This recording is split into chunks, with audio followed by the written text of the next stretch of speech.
Segunda carta de Paulo a Timóteo, capítulo 4. Nós vamos ler dos versículos 6 até o 8.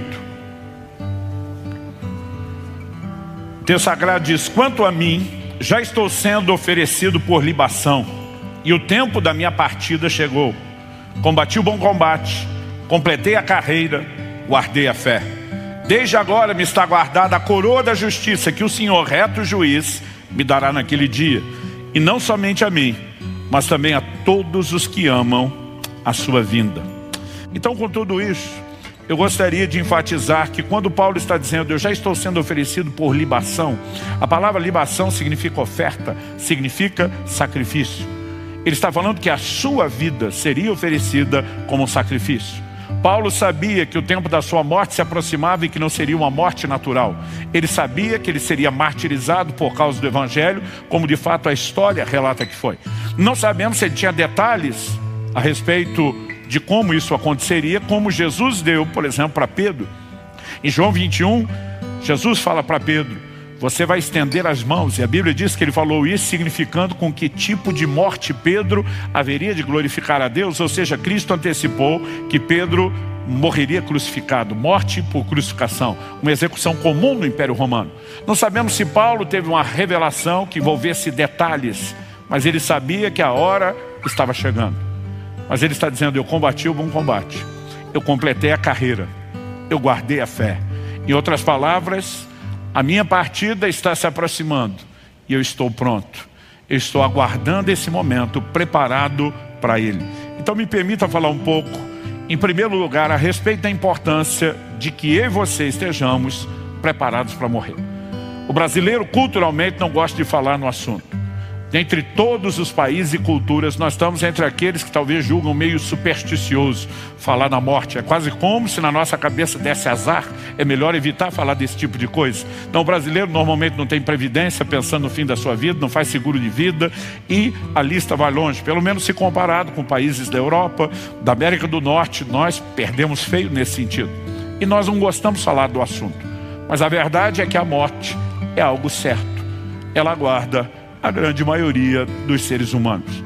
Daqui a pouco nós vamos falar de uma pequena leva, proporcional a tudo o que temos na história, que vai escapar da morte. Mas nesse momento é algo que a maioria de nós pode olhar e, quer a gente goste, quer não, da história, dizer: é algo certo. Alguém diz que todos nós estamos numa fila, segurando uma senha, sem saber quem será o próximo a ser chamado. E alguém diz que esse é o único tipo de fila que ninguém briga quando alguém fura a sua vez ou passa na sua frente. Todo mundo é de uma paciência, uma gentileza incrível. Fica à vontade, pode ir. Faço questão, inclusive, que o senhor vá na frente, seja atendido primeiro. Mas é algo certo. E a Bíblia apresenta tão certo quanto o nosso nascimento.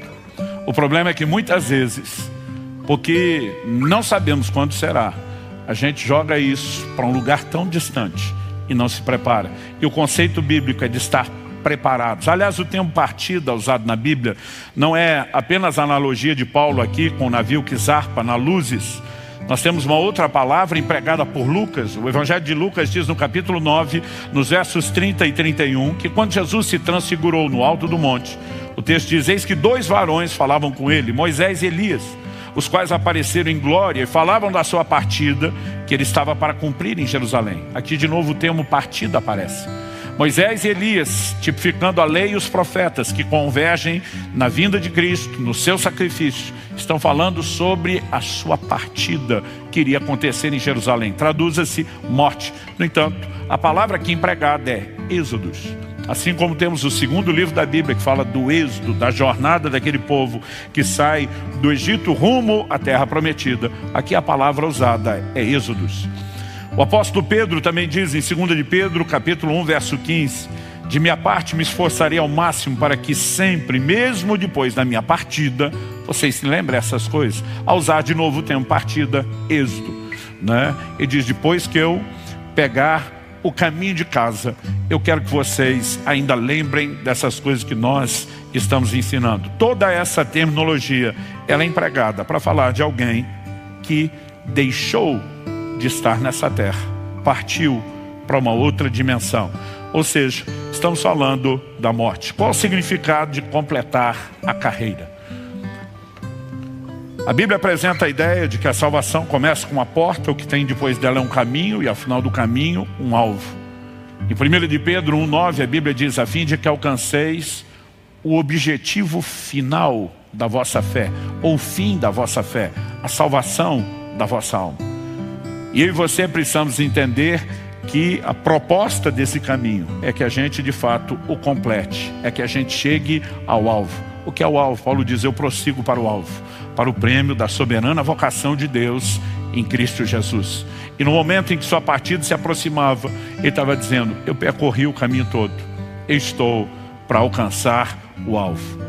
E quando ele usa a expressão guardar a fé, ele não fala apenas do risco de que ela seja comprometida, mas ele fala da importância de que eu e você possamos pensar que está pronto para partir. Não é meramente ter deixado as coisas naturais ou organizadas, talvez uma partilha de herança, um testamento, um seguro de vida. Ele está falando de vida espiritual, do nosso estado, para que de fato a gente possa ser bem encaminhado na nossa partida. E é o que Paulo diz em 2 Coríntios capítulo 5, a partir do verso 1, se você puder, acompanhe a leitura comigo. Ele diz: pois sabemos que, se a nossa casa terrestre desse tabernáculo se desfizer, temos da parte de Deus um edifício, uma casa não feita por mãos humanas, eterna nos céus. Se a casa terrestre desse tabernáculo, ele está falando do corpo, a casa onde você habita hoje se desfizer, e ele não é permanente, ele não é eterno, essa estrutura corporal que você tem é limitada, ela é finita. Mas a Bíblia diz que quando ela desfizer, nós temos uma casa que não foi feita por mãos humanas, uma casa eterna nos céus. Quem foi cuidar disso para mim e para você? Jesus em João 14 diz: eu vou preparar-vos lugar. E se eu for e vos preparar lugar, voltarei novamente para vos buscar, a fim de que onde eu esteja, vocês também estejam. Então nós precisamos entender, há uma morada. Ele diz no verso 2: por isso nesse tabernáculo, enquanto nesse corpo gememos, desejando muito ser revestidos da nossa habitação celestial. A perspectiva do crente não é de alguém que está com medo da morte. Ele diz: nós estamos desejando ser revestidos da habitação celestial. Aliás, ao que eu e você precisamos entender é que parte da obra que Jesus veio realizar por mim e por você envolve a libertação do medo da morte. Em Hebreus capítulo 2, nos versículos 14 e 15, a Escritura diz: visto, pois, que os filhos têm participação comum de carne e sangue, também Jesus igualmente participou dessas coisas, para que por sua morte destruísse aquele que tem o poder da morte, a saber, o diabo, e livrasse todos os que pelo pavor da morte estavam sujeitos à escravidão por toda a vida. A forma de Satanás escravizar muitas pessoas é através do medo da morte. Ao que quem conhece aquilo que lhe aguarda em Cristo deixa não apenas de ter o medo, mas ele passa a dizer: eu estou desejando é ser revestido da habitação celestial. Ele passa a dizer: isso é o que realmente conta. Mas Paulo termina no verso 3 de 2 Coríntios 5, trazendo uma advertência clara para mim e você. Ele diz o seguinte: se de fato fomos encontrados vestidos e não nus. Ele diz: quando chegar a hora da partida, nós precisamos estar prontos. O que significa ser encontrado vestido e não nu? Essa terminologia é usada na Bíblia para falar da condição do homem diante de Deus. Quando o homem peca no jardim do Éden, a Escritura diz que os seus olhos se abrem e ele se percebe nu, despido. Ele tenta resolver o problema do seu jeito. Deus diz: não, não é assim que resolve, eu tenho o meu. Mas a verdade é que ao longo de toda a Escritura, de Gênesis a Apocalipse, onde a Bíblia vai falar muito sobre lavar as vestes no sangue do Cordeiro, vestes falam da condição do homem diante de Deus. E Paulo está dizendo que na hora de trocar a casa terrestre desse tabernáculo pela eterna nos céus, aquela que nós desejamos, nós não podemos ser encontrados de qualquer forma, nem de qualquer maneira. O apóstolo Pedro também diz em 2 de Pedro, capítulo 1, verso 15: de minha parte me esforçarei ao máximo para que sempre, mesmo depois da minha partida, vocês se lembrem essas coisas. Ao usar de novo o termo partida, êxodo, né? Ele diz: depois que eu pegar o caminho de casa, eu quero que vocês ainda lembrem dessas coisas que nós estamos ensinando. Toda essa terminologia, ela é empregada para falar de alguém que deixou de estar nessa terra, partiu para uma outra dimensão. Ou seja, Estamos falando da morte. Qual o significado de completar a carreira? A Bíblia apresenta a ideia de que a salvação começa com uma porta, o que tem depois dela é um caminho, e ao final do caminho, um alvo. Em 1 de Pedro 1,9, a Bíblia diz: a fim de que alcanceis o objetivo final da vossa fé, ou o fim da vossa fé, a salvação da vossa alma.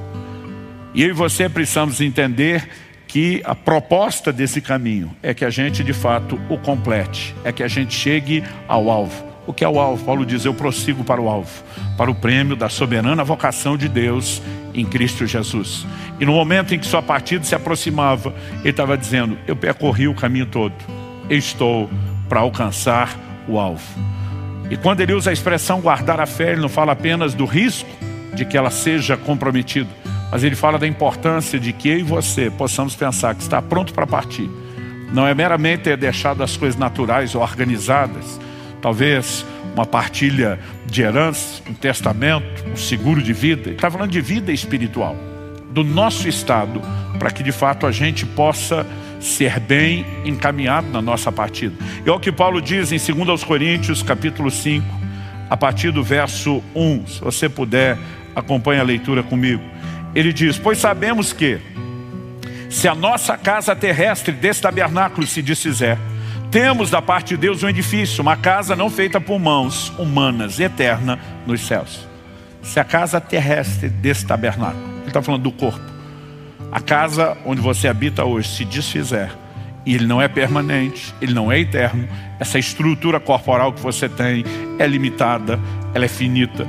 Mas a Bíblia diz que quando ela desfizer, nós temos uma casa que não foi feita por mãos humanas, uma casa eterna nos céus. Quem foi cuidar disso para mim e para você? Jesus em João 14 diz: eu vou preparar-vos lugar. E se eu for e vos preparar lugar, voltarei novamente para vos buscar, a fim de que onde eu esteja, vocês também estejam.